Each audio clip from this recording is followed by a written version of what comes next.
Namaskar, ladies and gentlemen. I am Priyanka Chopra, and it is my pleasure to welcome you all here today.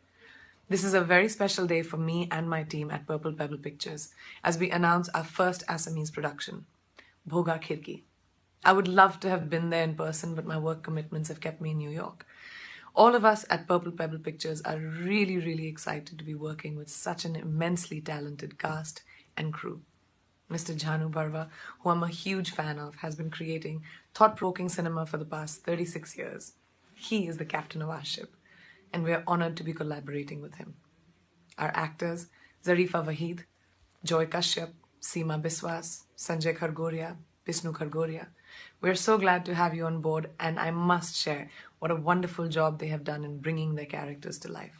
I would also like to take the opportunity to thank the government of Assam for being so supportive and helping us bring this film to life.